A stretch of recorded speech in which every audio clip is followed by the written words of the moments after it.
and welcome our beloved viewers to RTD's News English Edition. As usual, we'll begin tonight's news with the major and top highlights as follows.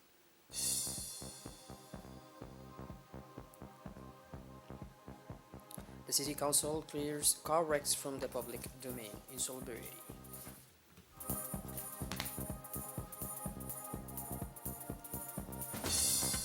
Workshop on the implementation of the multi-sectoral coordination framework, Women and Family UNFPA.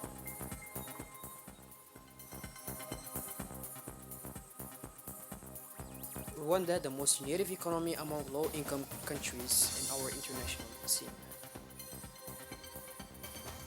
Those were the major and top highlights. Welcome back to our newsroom, our blog viewers.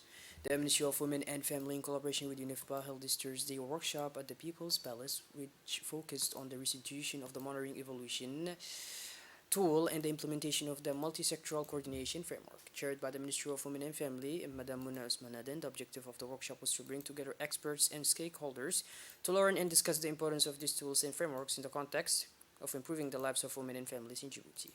The monitoring and evaluation tool is a system or tool used to monitor and evaluate the progress and impact of programs and initiatives related to women and family, while the multi-sectoral coordination framework is a system of approach used to bring together different sectors and stakeholders to work together and coordinate efforts towards a common goal.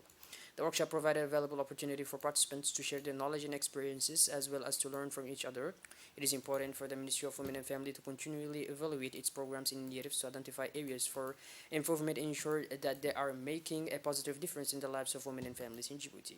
The workshop was well attended with representatives from various sectors and organizations participating. The discussion were productive and provided valuable ideas for improving the effectiveness of women and family programs and initiatives in Djibouti. This shows that the Ministry of Women and Family continues to work together and coordinate its efforts to positively impact the lives of women and families here in the country. The Ministry of Trade and Tourism, in collaboration with the management of a casino of Haramus, organized an exhibition sale of handicrafts of the country. On the parking lot of this supermarket, very popular with customers of high range, the initiative to organize the exhibition sale of handicrafts is part of the promotion of the craft in Djibouti. It also aims to develop the value chain craft, and this is to the associations of the country's artisans can make interesting profits by taking advantage of the clientele of this large area frequented not only by Djiboutians but also by civilian and military foreign nationals settled in our country. These at least are the reasons why the Ministry of Commerce has chosen this place to organize this exhibition sale of handicrafts. The 20 artisans invited to this occasion have displayed under tents set up for the occasion by the direction of the casino their handicrafts. One could see the stands of jewelry and key rings, beaded basketry, sandals, goatskin, decorative, and so on. The exhibitors have left nothing to chance, and the diversity of their products reflected not only their expertise, but also the diversity of the Djiboutian crafts. The association ADEM MATS, Djiboutian Association for the Development of Extracurricular Mathematical Activities, organized in Djibouti the first Olympic mathematics course in partnership with the French association ANIMATH. This training course took place from December 17 to 2020 and aims to prepare high school students and college volunteers for the International Mathematics Olympiad. The objective of the ADEM Maths Association is to give students a taste for research, to train them on problems of international Olympic level and prepare them to participate in national, regional, and even international competitions. Pleasantly surprised by what they saw, the French expertise warmly encouraged and congratulated the students of the Djibouti High School and encouraged them to give the best of themselves because they represent all the know-how in the professional future of the country. It should be recalled that the major school competitions organized each year since 2017 by the MEMFOP contribute greatly to the equality of learning of students because they are underpinned by the curriculum and it creates a competition among students who learn differently. As a reminder, Republic of Djibouti won the first prize in the written test in B2 category, which is an advanced level in the mastery of the French language, and the fourth prize is the oral test in December 2021. This great linguistic and intellectual achievement reinforces the international influence of Djibouti. Djiboutienne en mathématiques. La mission a commencé. The Mayor's Office of Djibouti City has officially launched today, December 24th, an operation to rid the public domain of abandoned vehicles. First, the operation started in the commune of Bel'aus. The garages installed anarchically in almost all the neighborhoods are a significant source of insalubrity.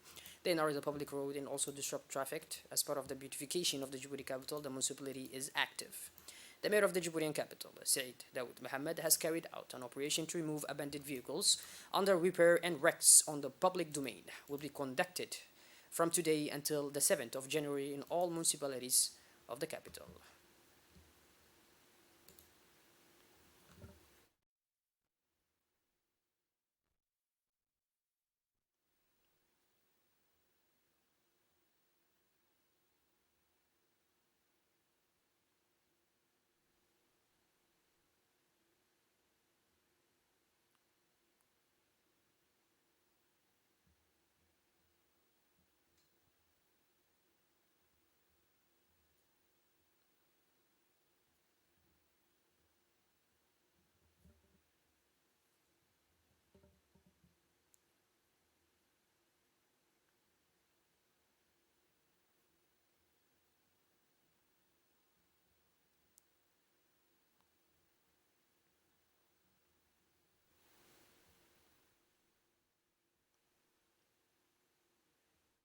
Similar operations were also carried out in the town of Balbala, where the teams of the mayor's office and the Djibouti road authorities proceeded to the collection of signaled vehicles wrecks along the main arterial roads of the suburb of Balbala.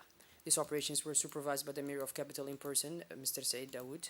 The Djibouti Zero Waste program being launched today in its first component will continue until next January 7th. The teams also proceeded to the first phase of the program. The teams also proceeded to the collection of waste along the main roads.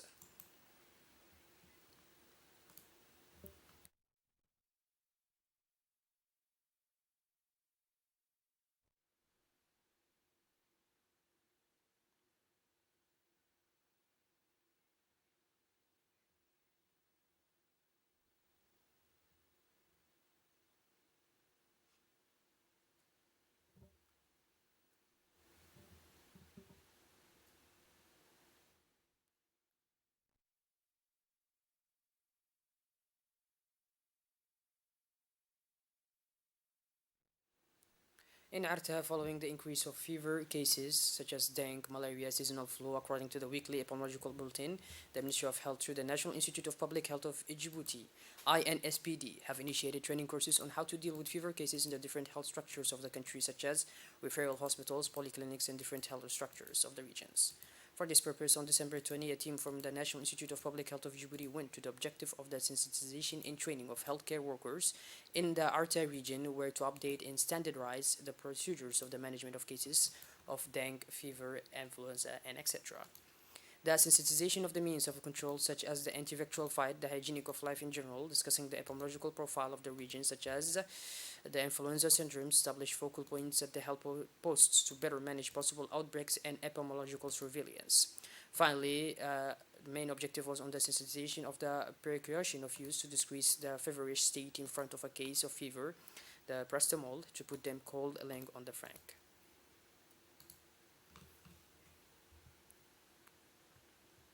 This morning took place in the work of the Ordinary General Assembly of the Djiboutian Football Federation in the conference room of the CTN, launched by the President of the Football Federation and Vice President of CAF, Mr. Suleiman Hassan Waberi. This work has seen the presence of prominent figures such as the Member of Parliament Mahad, the Honorary President of the FDF Hussein Fadul, and the Director of Sports Abshir Hassan, and all the leaders of the federations. About 40 delegates from clubs of the first, second, third divisions, cadets, leaders of regional leagues, delegate friendly coaches, friendly referees, beach soccer, and futsal took part in this work. Several important topics for national soccer were the agenda of these meetings, thus the activity report of 2021, the financial report of 2021, the audit report of 2021, and the budget for the year 2023 were adopted anonymously. Have requested his primary debater, her primary debater, Madam Rufa Mohammed, was replaced by Colonel Amina Mohammed as second vice president of the federation. It should be noted that this is a first in the Republic of Djibouti, that a woman becomes vice president of the Football Federation. On Friday, December 23rd, was held at the El Hajj Hassan Goulet Stadium, a competition organized by the Djiboutian Judo Federation for young judokas from 4 to 13 years old.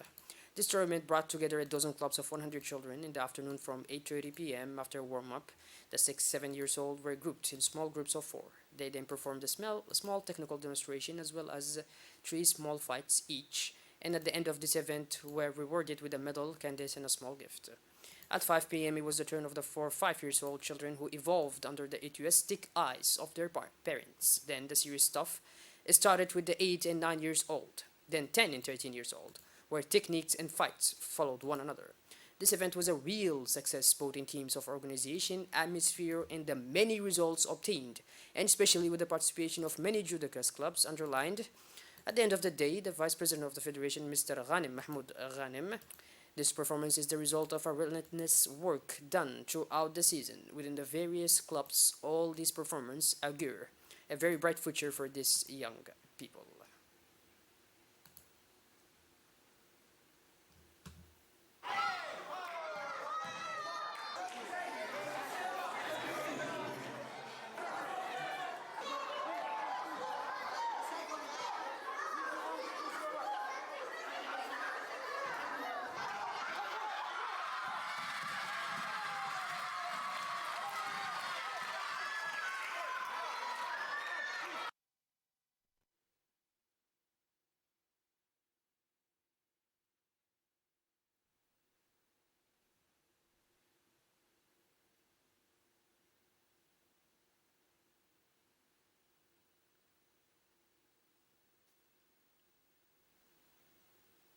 Shifting gears towards the international scene now ranks first Rwanda after low-income countries with the most innovative economy according to the latest Global Innovation Index. The East African country ranks first in its income group ahead of Madagascar and Ethiopia, and ninth in the Sub-Saharan African group. The death toll from Malawi's cholera outbreak has risen to more than 400. The health minister, Akobezi Shogwada, said Thursday he called on people in the worst affected areas to get vaccinated. The total number of cases and deaths have accelerated to 13,837 and 410 respectively since the first cases were reported in March at a press briefing in Longwe. Well, by this, our beloved viewers, we finally conclude this edition. Thank you for being with us and make sure to tune in later for more. Have a wonderful evening. Make sure to take care. Thank you very much.